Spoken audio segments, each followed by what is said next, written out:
Did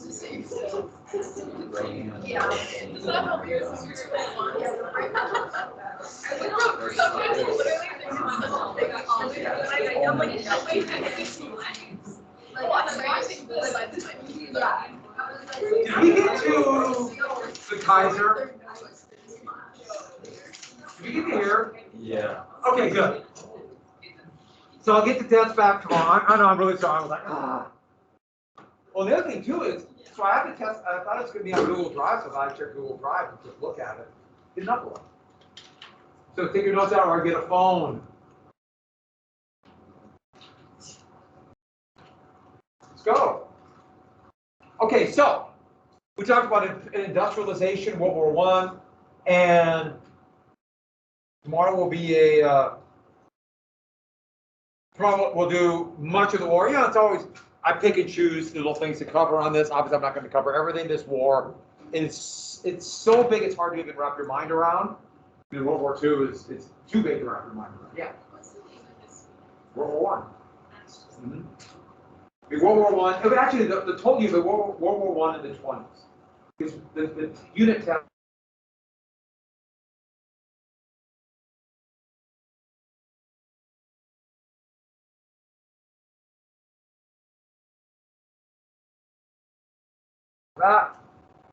We talked about this with the left arm, didn't we? So we got this person in charge, and then Russia is another example. You're stuck with who you get in a monarchy. That's one of the reasons why the United States was so opposed to this when it was created, to this inherited aristocracy, even though that aristocracy is kind of now. But Tsar Nicholas II was the czar of the largest country in the world. Now, Germany had kind of a constitutional monarchy, even though the Kaiser had a lot of power. In Russia, the czar had complete power. He was a total autocrat.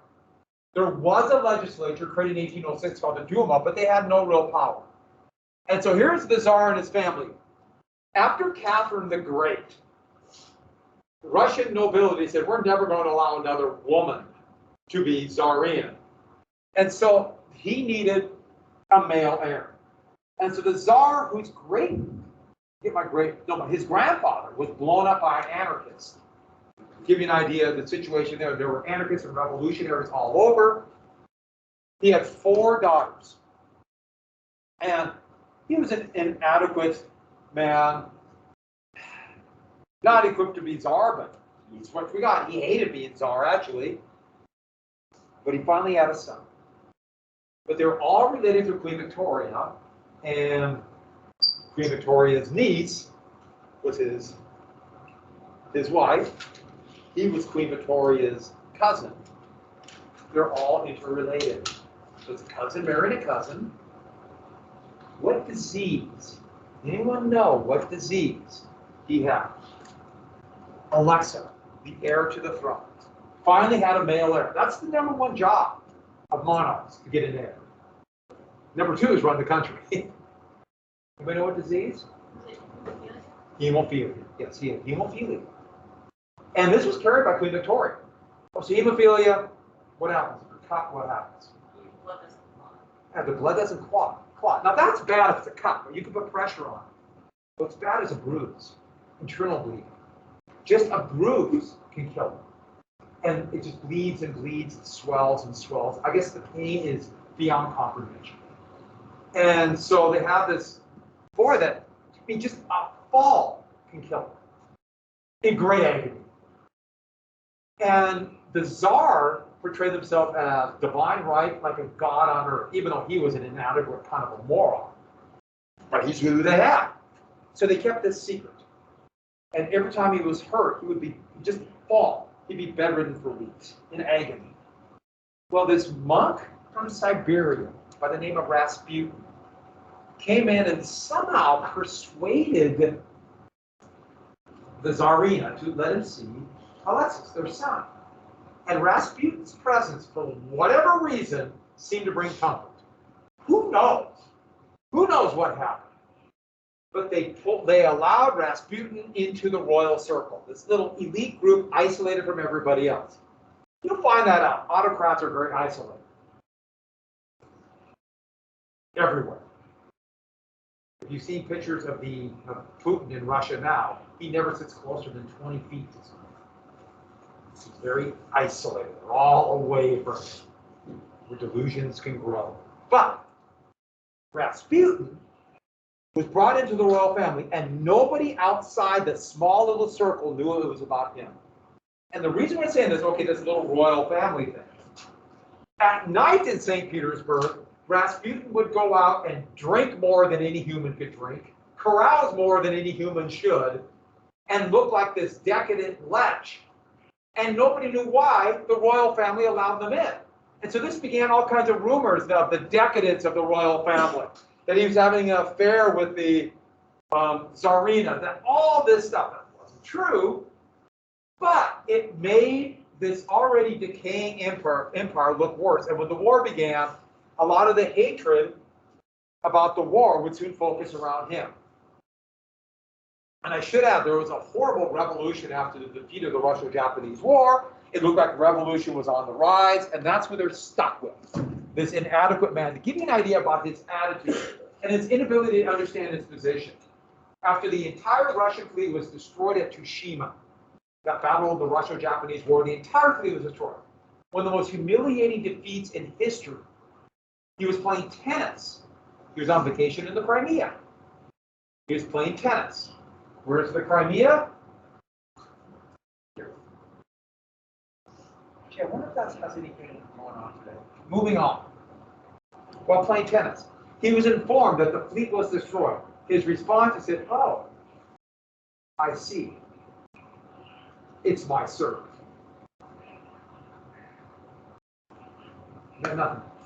Okay. And he was the leader of the Russians. And so that gives you an idea. I mean, this is kind of the problem with having these monarchs. So that's him with George V, the King of England. Cousins. And don't they look almost identical? Slightly different eyes, that's about it. It's kind of creepy, isn't it? And they're all first cousins with the Tsar or with the Kaiser of Germany. And I didn't even put him on here, but the Kaiser of the Austrian Empire, he had been on the throne in Vienna since 1848. He's still on the throne today. He's not still on the throne, but he was a fossil when the war began. So that leads to imperialism, this never-ending fight for empire. Remember, the United States became a country out of this war for empire. The French and Indian War, all those fights, the American Revolutionary War turned into that. Now the U.S. was involved with an empire. Remember, they're going to be soon in conflict with Japan. All across the map of the world were the big colonial powers fighting against each other. And empire means large standing army, spies, and a secret police. Every single empire has to have this to control their empire. And if you have two competing powers with large armies, that means war. The map of Europe really shows how these empires were competing. Now, the French Empire, now it's a republic, but they pretty much conquered everyone. Now they all consider themselves France. Spain had to conquer the various groups in Spain. Spain's huge. And now they consider themselves Spanish, but Catalonians or the Basques, there's still a revolution here. The Basques are fighting for independence. In Catalonia, they're talking independence right now and breaking away from Spain at this moment. So there's legacy of empire here. Ireland was conquered by the English, along with Scotland and Wales. But you really see it here. There's so many different peoples, ethnic groups, language groups right here, and yet there are basically, used to be 4, now 3 empires. Germany. Okay, this is a Mercator projection. Russia's not quite this big, but still a massive Russian empire. And also the huge Austro-Hungarian. Everybody called it Austria, but it was the Austro-Hungarian empire. It's massive. These places have fought bloody wars and won their empire or won their independence from the Ottoman Empire that controlled all this. These are all these multi-ethnic, multinational empires that were competing for land. You know, it says Poland here. There was no Poland. That was part of 3 countries. Ukraine had been colonized by the Russians. Yes, they're trying to reestablish that empire again. And, oh, one more thing. Italy, which won their independence in the 1860s, unified this area. This little finger of land right here is controlled by Austria. They're Italians. And Italy considers this part of Italy too. It's the Illyrian coast, Slovenia. But Africa, you really see it. In 1860, only just a few isolated spots were under European control. By the turn of the century, this is 1914, but by 1900, all of Africa except for two places were independent. One was only quasi-independent. Remember, what was that state created by the American Colonization Society that would free slaves and then send them back to Africa? Yeah, Liberia, right there. But that's kind of a quasi-colony now colonized by former slaves. It's a weird place. That's why there's been horrific civil wars in the last 20 years there. Ethiopia beat back an Italian invasion. Right here to Adala. They were still independent. Every place else, Italy had just conquered Libya. France took all this. This is British control. Portuguese, German. The King of Belgium owned the Congo. This entire massive area. 1910, Belgium took it. And they're all competing. Britain and France nearly went to war here. Germany and France nearly went to war here, 1908. Italy and France nearly went to war here. Italy fought Turkey and took this. All fighting for empire. And that leads us then, who's fighting? Nationalism. What's nationalism again? Loving your country, why? Yeah, that all started in 19th century, French Revolution, really. We are fighting for the French, even though they're going to conquer areas that didn't necessarily consider themselves French at that time. But this map of all the different colors shows the major ethnic groups. And by the way, these different ethnic groups, like Estonians, Latvians, Lithuanians, Poles, Slavons, it's divided upon what's the biggest thing that divides them? Language. It's different languages. But different language implies different cultural identity. Like here's the Catalonians and the Basques. Belgium has two countries, two languages. Flemish, which is kind of a weird Dutch, and not weird, but different Dutch, and French. So we know this one, devotion to your state, intense love your country, however you want to put it. Just love your country. And I've got to say this again, so you make sure we got this clear. Patriotism. When people say patriotism, what they usually mean is nationalism. Patriotism is love your country for what it stands for, its values. Now, we might disagree what those values are, the most important values of, let's say, the United States. But that's patriotism. Nationalism is this blind love. America, fight for America because it's America. Fight for the French because we are the French, or the Russians, the motherland, whatever it might be. But another growing movement was political independence of groups that were in these huge empires or colonial empires who want independence. The Poles want to be independent. The Czechs, Slovaks, Ukrainians, this huge population of Croats and Slovenians and Bosnians, they want to be independent.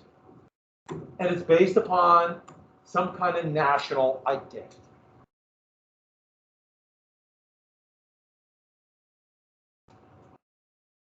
We're Romanians, we're Hungarians, or whatever it might be. Even though Hungary kind of allied themselves with Austria. They both have capitals. It's a pretty interesting place. The Bulgarians had won their independence. And you can see something else. Look how much of a hodgepodge it is. You have different groups on top of each other.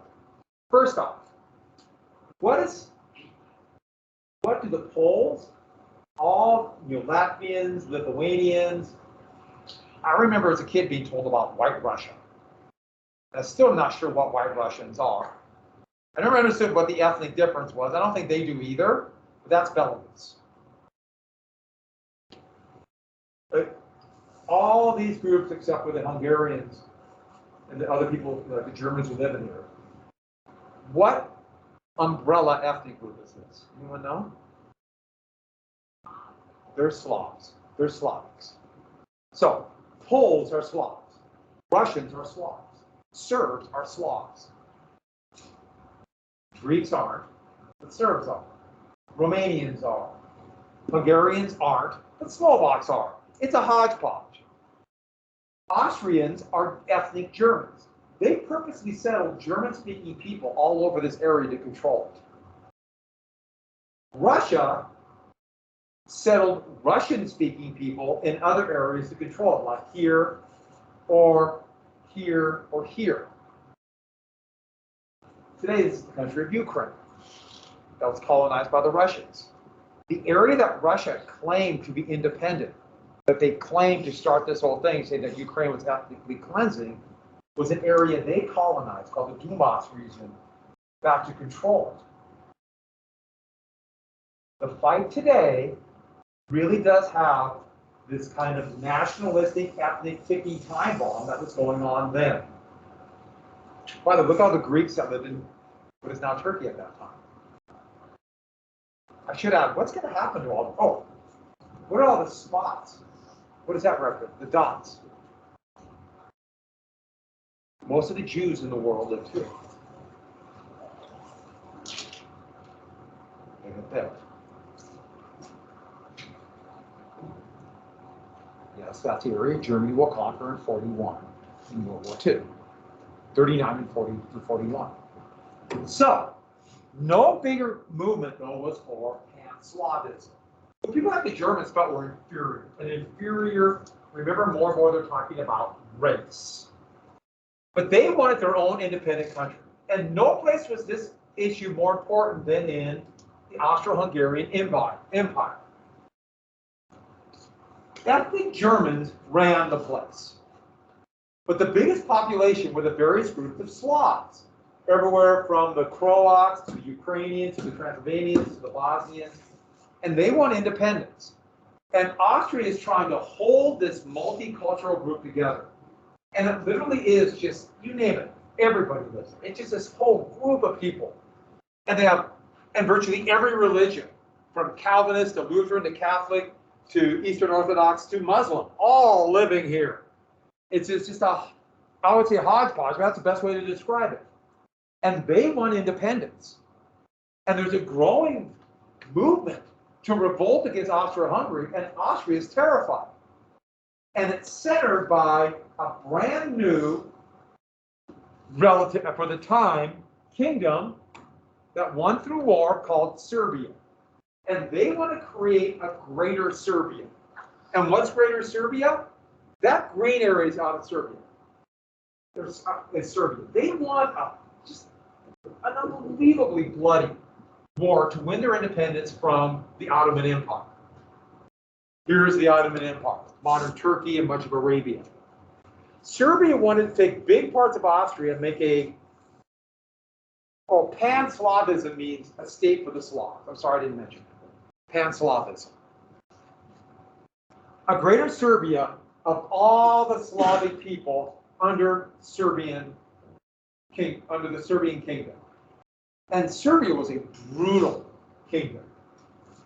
When they overthrew their king and replaced him with a new king in 1911, they committed regicide by something called defenestration. Anybody know what defenestration is? Yeah, throw somebody out a window. They threw the king out a window onto a cast iron fence. That's how they got a new king. And to the rest of Europe, Serbia was seen as a brutal, nasty state, but Austria, it was a mortal threat because they thought they were trying to trigger a revolution. So everyone got that. They're trying to trigger a revolution. And so therefore, you have a competition, Serbia versus Austria. So Austria, this weak, dying kingdom, desperately trying to hold on, is looking towards Serbia, or looking at Serbia as their big enemy. Serbia, nobody likes, but Russia sees themselves as the defender of Serbia. Why?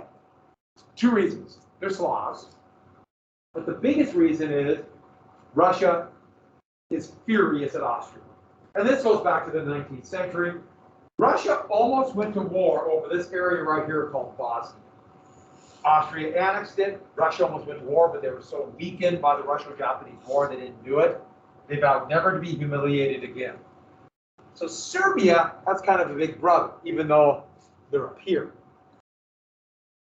So that means Austria and Russia might be enemies. Ethnic Germans, Austria only has one ally, Germany. Germany and Austria are allies. So that means if Serbia and Austria go to war, who might go to war? Do you see a little problem down there? Do you wonder if Russia has an ally? But this is literally a ticking time bomb. In fact, this is the Balkan Peninsula right here, and they used to call it the Balkan powder keg. And some damn fool thing in the Balkans will blow the whole thing up. And yes, that's what would happen. So look at this map. There's the Austro-Hungarian Empire. That's 1914. Look what it's going to look like after the borders would be kind of set by 1923. An entirely different country. I should add, there would be a Greater Serbia. They called it Yugoslavia. And it would blow up in an unbelievably bloody civil war in the 1990s that the U.S. would get involved in. It was a bloody, violent civil war of guerrilla fighting and ethnic cleansing. That's where the word comes from. Different than the massive war that's happening now in Ukraine. But that leads to something else. German nationalism was another part of nationalism, and this kind of ties into devotion to the state. Germany was a new country, empire, created in 1871. And they had all these kingdoms unified as a German empire. And the king of the German Empire was the king of the biggest of the kingdoms, Prussia. They're still kind of independent. When Adolf Hitler joined to go fight in World War II, he didn't join the German army. He joined the Bavarian army that fought under the German imperial flag. You have all of these different bickering kingdoms, and there's a lot different. You go to Berlin and go to Munich, they're a lot different. They're a lot different. It's noticeable. And so I was there with my brother-in-law, so my sister married a Berliner. I was in Munich with him, and he told me, I just want you to know, these people in Munich aren't real Germans. Which you don't be like saying, the people from Kansas aren't real Americans. Which, yeah, could be true. No, I'm kidding. And then when I got there, I was talking to some people, everyone speaks English, thankfully, because my German's horrible. But Oliver left, my brother-in-law left. And guy said, he's from Berlin. He goes, I just want you to know, because you're from the United States. People from Berlin aren't real Germans. And I just thought that was awesome. All right. You're like every other place. And this is 2013 when that happened. So, they kind of created a fake German mythology. Common identity. What makes us German? They took a bunch of like Norse myths, Germanic myths, this kind of romantic idea of what it meant to be a German. When I mean romantic, not romantic love, but the romantic era. This idea of we want to go back to when we were great. And that's what Germany tried to do. They made it up. They literally made up a German mythology. German gods, they just kind of made up this whole thing. They just grabbed a bunch of like Norse gods and all this stuff. And they said, what makes Germany great? Oh, sure. We're different kingdoms, but we all basically speak German. There's something that ties us together. A common German culture. Cultural superiority of Germans. And they would say, going into the 20th century, we have the greatest scientists, the greatest philosophers, the greatest composers. German culture was superior. And why is German culture superior? Because we're all Germans together. And we are surrounded by enemies. And they all want to not only destroy us because they're jealous, they want to dilute German greatness. And they would talk about this all the time. Dilute German blood, make us weak. Do you remember that racial science I talked about, all the hierarchy of races and all that? Germany, like everybody else, including the United States, bought into that too. By the way, this is Germania, Lady Columbia. This is on the Rhine River. A big statue of German nationalism. These were medals just given to soldiers. Foreign culture. German culture. World War I, 1914, that's World War I. They're trying to attack us and destroy us. We have enemies surrounding us, like Russia and France. And they even made up a race. And what race did they make up for themselves in the 1880s and 1890s? Have you heard of something called Aryans? That was purely made up by German nationalism, and they must preserve that Aryan race. Remember I said the blood? We don't want them to purify American blood. I mean, German blood. I should add, the Americans are thinking the same thing. It's called eugenics, and we'll get to that. So people think about the Aryans and this idea, and this, you think, oh, those are the Nazis and not the Germans. No, this was German fake nationalistic ideas created in the 1890s into the 20th century. So, 1914, this is World War I. This is a postcard given, it's a postcard. Postcards were around since the early 20th century. 1914, given to kids. And it's supposed to show Germany, and there's little Germany, surrounded by all the enemies, jealous of superior German culture. And so let's look at this. Let's see if we can pick this out. What country does she represent? Anyone know? It's about a hat. Anyone know? What? Good guess, but Netherlands was neutral. France. That's a sans culotte from the French Revolution. Who's this, obviously? The United States. Who's that? That's Russia. Britain. That's a vague Arabia. I don't know why, just go with me on that. That's Italy.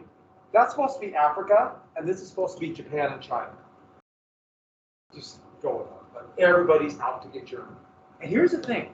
If everybody is jealous of us, and they're going to get us, and there are enemies all over, and think about it, you're told from day one, you're special, and everybody hates you, and is jealous of you. They're coming to get you. They're going to attack you. From day one, you're told that. They're coming. What does that almost justify doing today? If you know tomorrow they're coming to get you. If you know tomorrow they're going to get you, what does that justify? Attack. And they start talking more and more of, we need a preventative war. Germany started saying this. So with that, France also had their own issues called the Lost Provinces. France is ultra-nationalistic idea of two provinces they lost back in the Franco-Prussian War. They're called Alsace and Lorraine. They're right here, now they're part of France again. They were taken from France back in 1871 by Germany, and they geared everything up. They spent immense amount of their treasure to build a huge army to take Alsace and Lorraine. For French greatness, we will get our lost provinces back, meaning war between France and Germany almost was inevitable because France, that's all their political system was about. We're going to have to take this back from Germany. And Germany knew that. And this was a great source of French nationalism, and that's going to lead to alliances. And so what that means is everybody now is looking for somebody else to defend their back. No one country is the strongest. Germany's the strongest, but no one country is strong enough to dominate Europe. So Germany. There are 5 great powers. Britain, France, Germany, Austria, and Russia. Italy really wanted to be. They just weren't there yet. So we get to 2 alliances. The first one, right down the Triple Alliance. And the Triple Alliance, that's going to be basically the 2 Germanic empires. They're stuck to each other. The dynamic and powerful German Empire and the rapidly declining Austrian Empire. It's a dual alliance, really. They call it the Triple Alliance, but it's really only these two. It's really only these two. Germany has no choice but to prop up Austria. And by 1916, when the war had been going on, Germany will begin to refer to their alliance with Austria as being shackled to a corpse. Italy also allied themselves. Imperial issues down here. But Austria and Italy hated each other. Italy wanted this little piece of land back. If you ever get a chance to go here, it's called the Tyrol. It's really cool. They're Italians mostly, but there's also Germans. Every road sign is German and Italian. There's all kinds of really good German restaurants. It's really interesting in Italy. A lot of redheads. But, right here. Yeah, just one of those strange quirks having the redheads in there. But, I guess in the Tyrol? Could be. Well, Italy and Austria always hated each other. So, Germany never counted on them. And in fact, they were right. When war began, Italy said, no, that doesn't trigger our alliance. And in 1915, Italy would declare war on Austria and Germany.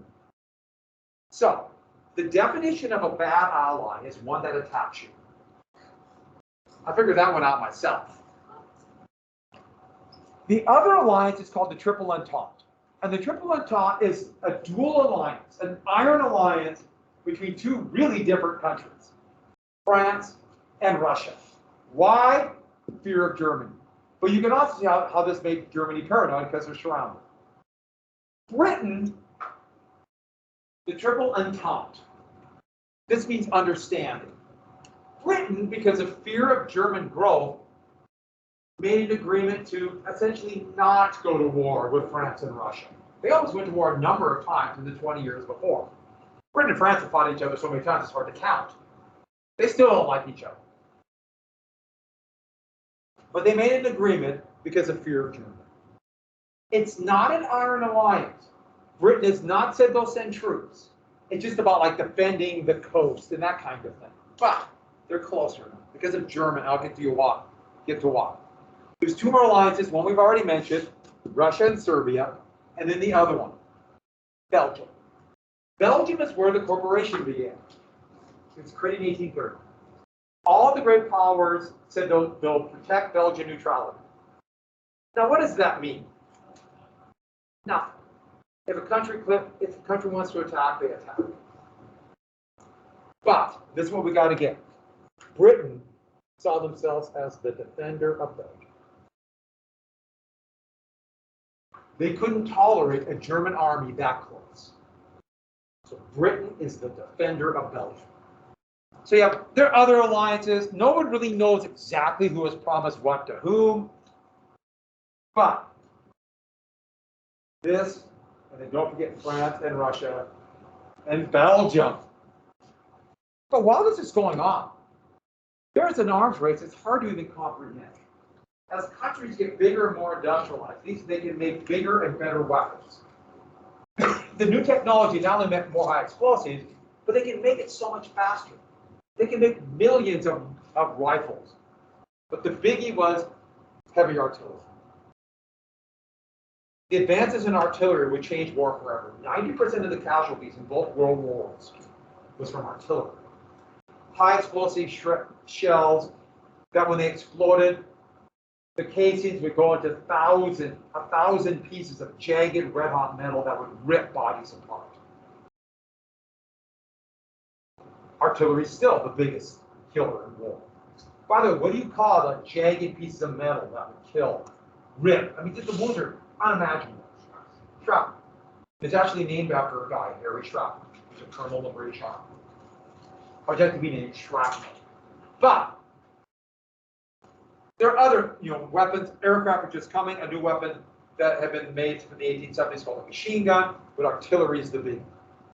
Germany had the best artillery. France could have, but they made a smaller cannon thinking that would be better, and it turned out to be not quite as good. But the big thing is also mass armies. The populations grow. They can make bigger and bigger armies. Remember the Civil War? I thought about like an army, they'd be a battle, and they go back to camp. Here, armies can cover the entire frontier between two countries. And what's conscription? Everybody did it except for Britain. The United States didn't. What is conscription? What do we call that in the U.S.? That's the draft. Everybody did mass conscription. Everybody. And so you had huge, huge armies. How did they do it? Well, of course, you're not going to put every young man in the army for 10 years or something like that because you have nobody to farm or work in factories or, for that matter, have children.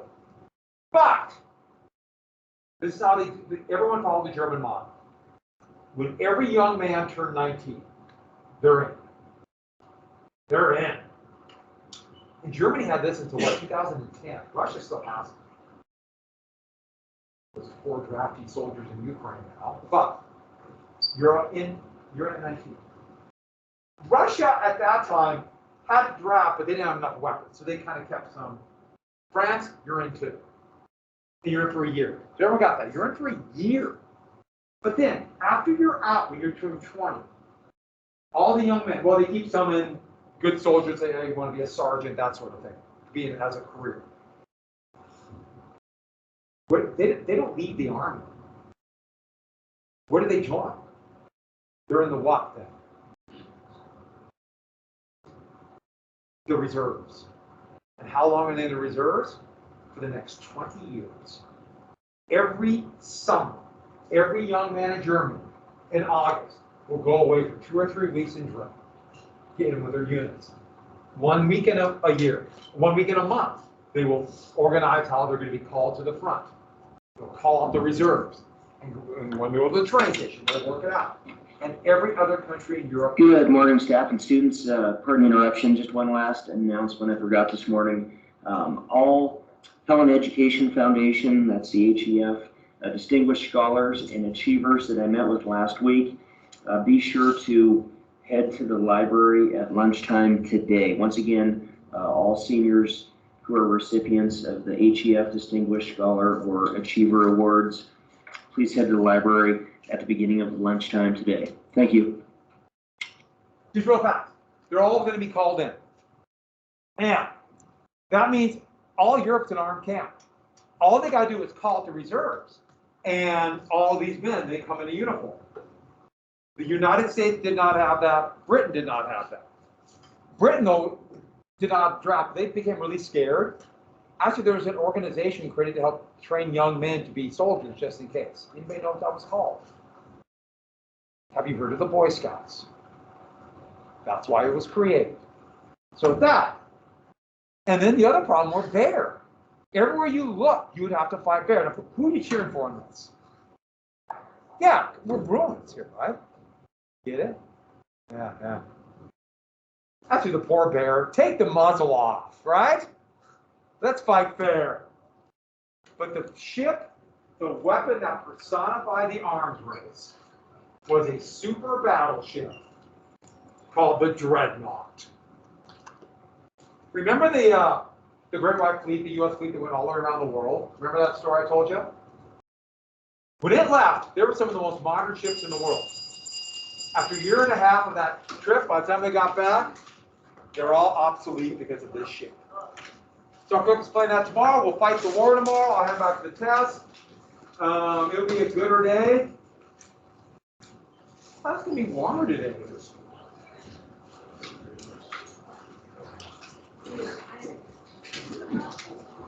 Let me check my weather app. Oh, it's 47.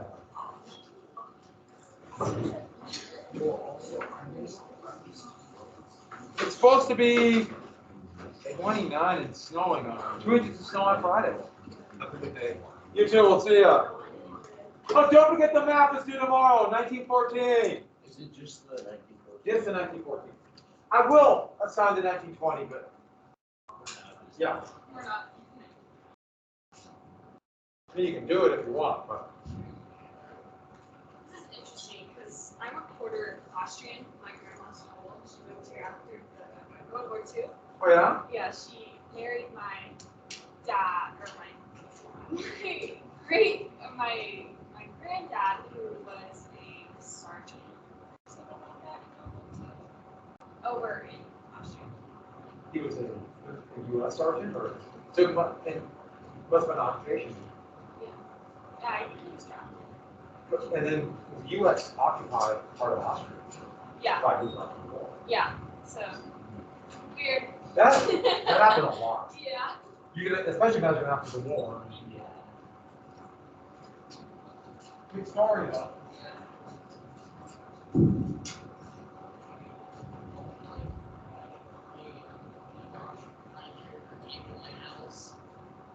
I don't know what it is. I don't think it's a game. At 3 a.m. came to your house, it's a little scary.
Hello, Mr. Partridge.